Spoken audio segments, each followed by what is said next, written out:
أعوذ بالله من الشيطان الرجيم بسم الله الرحمن الرحيم والصلاة والسلام على رسول الله déglu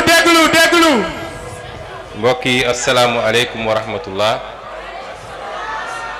Je vais démarrer mon allocution en français pour permettre à son excellence monsieur l'ambassadeur d'en saisir le sens, mais également délivrer le message de son excellence monsieur le président de la République Bassirou Diomaye Diakhar Faye à l'ensemble de la communauté internationale. Je voudrais dire que nous n'avons pas été conviés à cette manifestation. La dernière fois, monsieur l'ambassadeur de Palestine est passé à mon bureau.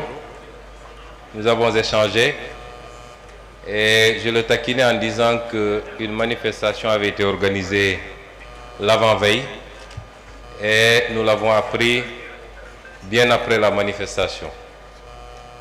Il s'en était désolé et m'avait promis de me mettre en rapport avec le comité d'organisation. Et c'est hier soir seulement que j'ai vu les annonces de la tenue de cette manifestation. Et ce matin, j'ai appelé son Excellence, Monsieur le Président de la République, pour lui annoncer mon intention, même si je n'ai pas reçu d'invitation officielle, mais ce n'est pas une critique, rassurez-vous.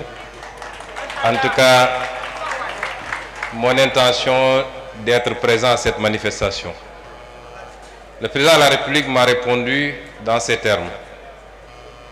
Il m'a dit qu'il faut impérativement que vous nous y représentiez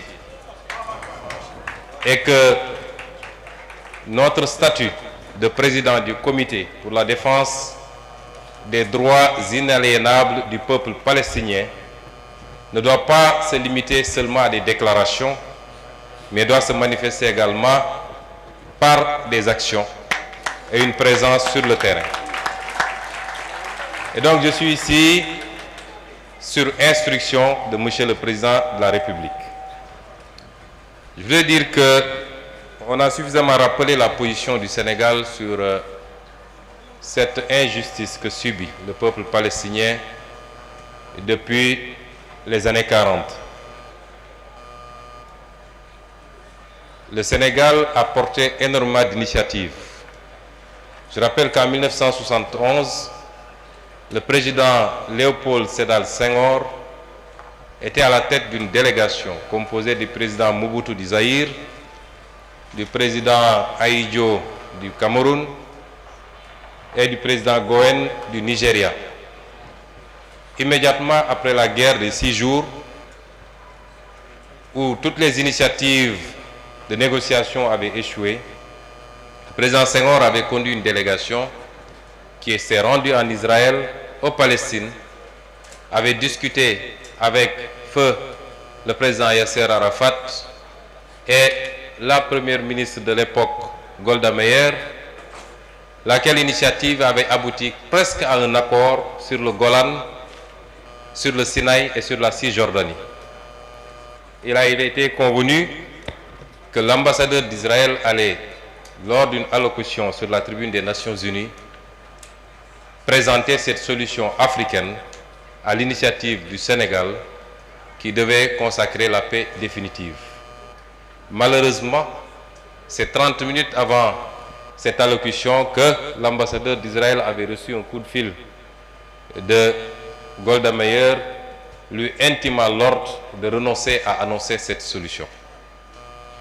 C'est dire que la fourberie dont Israël a toujours fait preuve dans la gestion de ce dossier ne date pas d'aujourd'hui.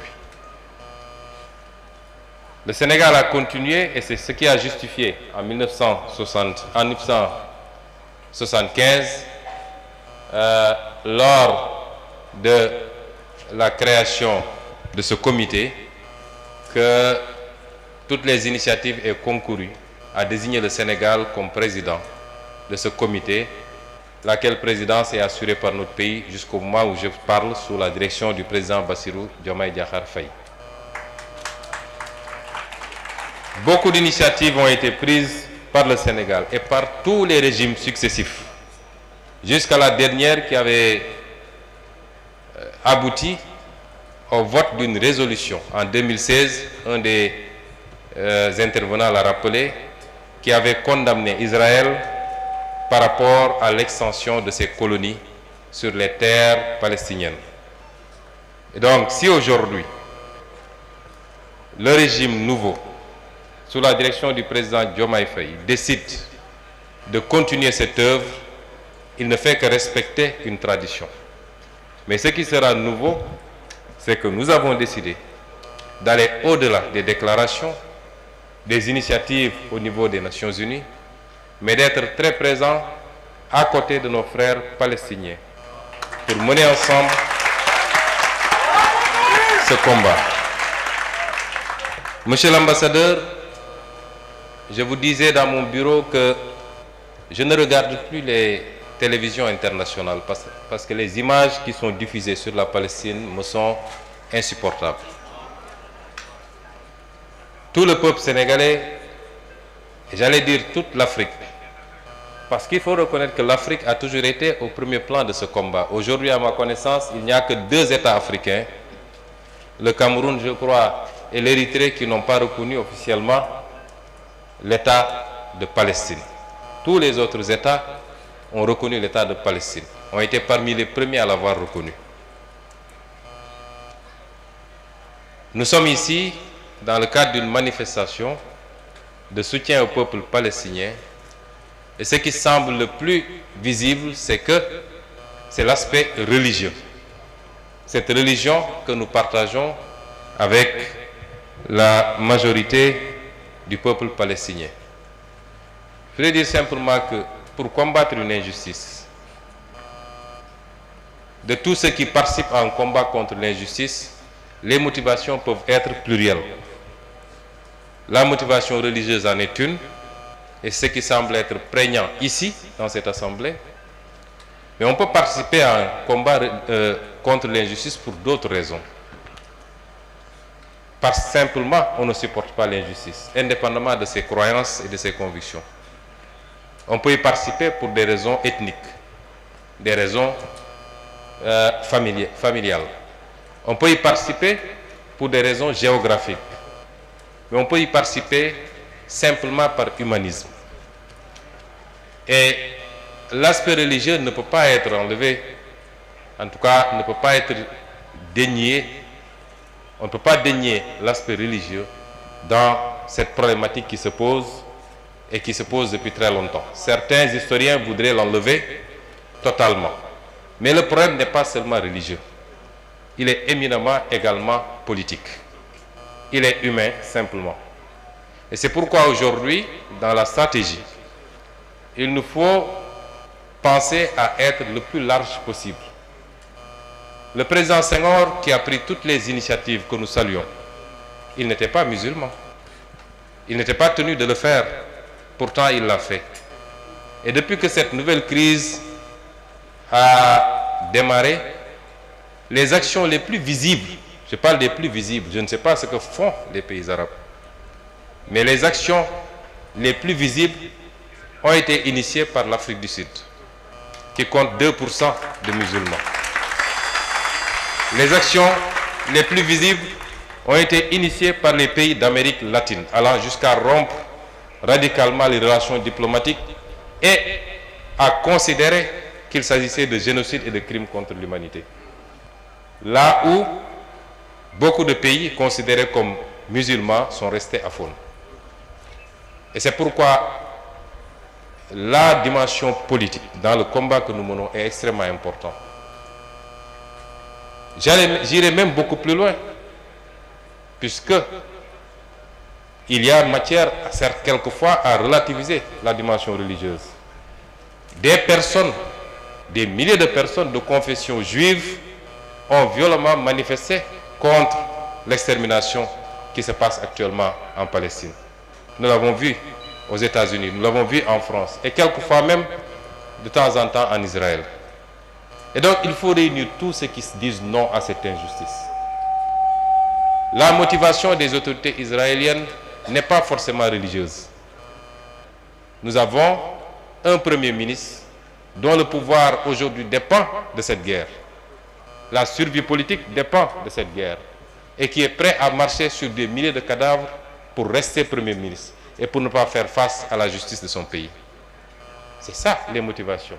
Accompagnées maintenant par des ultra-orthodoxes, entre guillemets, qui malheureusement ont conduit le monde et particulièrement la Palestine dans ce chaos que nous vivons. Mais ça interpelle également notre conscience à tous. Nous sommes dans un monde particulièrement hypocrite.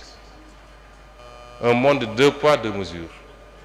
Un monde où tous ceux qui nous chantent la démocratie et les droits de l'homme sont ceux aujourd'hui qui appuient Israël, qui l'arment, qui lui donnent les moyens d'envoyer des bombes sur des populations innocentes. Nous sommes dans un monde où les principes qu'on nous vend, qui sont décrétés à gauche, à droite, n'engagent que ceux qui y croient. Mais tout cela interpelle également enfin la conscience des musulmans que nous sommes, des Africains que nous sommes, des croyants que nous sommes, de comprendre que personne ne nous fera à notre place. Si on en est là, c'est lié à nos multiples divisions. Nous sommes incapables de parler d'une seule voix. Même si on nous laisse entre nous, nous sommes là à nous tirer dessus, à nous chamailler, partant de détails insignifiants. Je suis plus croyant que d'autres, j'ai la vérité infuse, les autres sont dans l'ignorance totale. Nous devons distinguer les aspects culturels des aspects politiques de la démarche qui doit être la nôtre pour créer des blocs qui nous permettent de nous défendre. Et je parle au double sens de croyants que nous sommes, quelle que soit notre croyance, et d'Africains que nous sommes. Regardez ce qui se passe aujourd'hui en Afrique. Les Africains sont sur les réseaux sociaux en train de se tirer dessus, sur des détails insignifiants, alors que nous sommes à tous les niveaux les derniers de ce monde.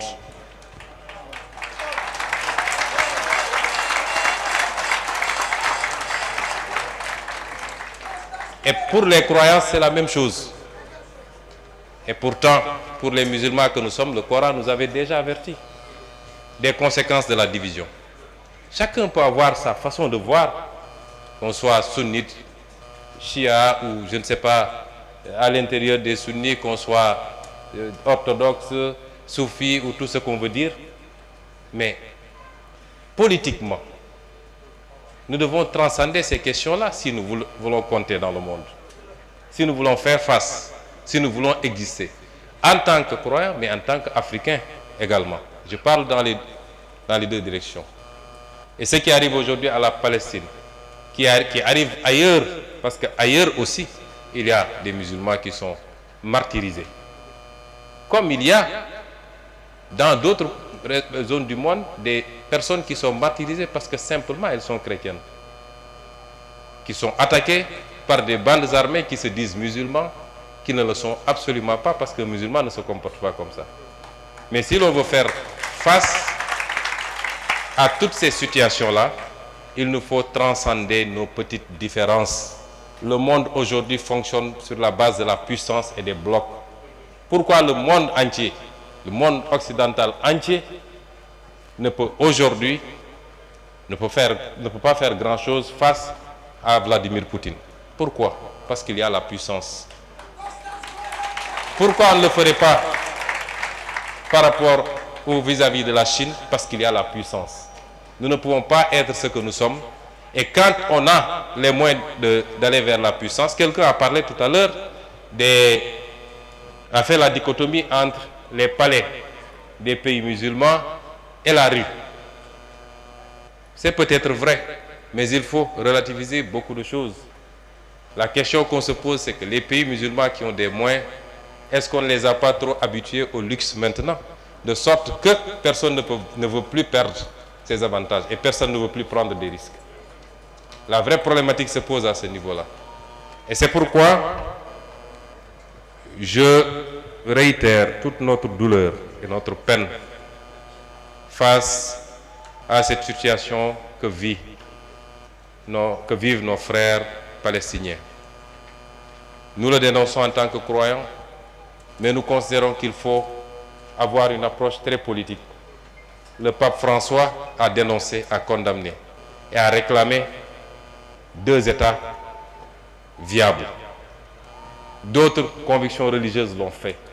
Il faut aujourd'hui rassembler tous ceux qui dénoncent cette injustice, travailler à une solution politique qui est une solution d'isolement de l'État d'Israël. Isolement politique. Si la CPI a pu condamner pour crime contre l'humanité le Premier ministre israélien actuel, c'est parce que l'Afrique du Sud a fait ce que nous aurions dû faire tous pays musulmans pour obtenir ce résultat-là. Donc soyons inclusifs dans le combat, ratissons le plus large possible et je pense que nous pourrions atteindre le résultat tant souhaité, qui est d'arrêter cette barbarie humaine, validée, cautionnée par certains pays occidentaux, pas tous. Nous avons reçu, le président de la République et moi-même, le Premier ministre espagnol avant-hier. Le Premier ministre espagnol et son gouvernement ont fermement condamné, et beaucoup d'autres gouvernements. mbokk yi ma tënk ci kàllaama wolof wax rek ni dama fay teew ci turu son excellence le président de la République. tey ci suba bi ma xëyee dama ko ne gis na ñu ne dañuy organiser benn manifestation boo xam ne dañuy jàppale suñuy mbokk Palestine. ma ne ko nag boo ci amul boo ma ko terewul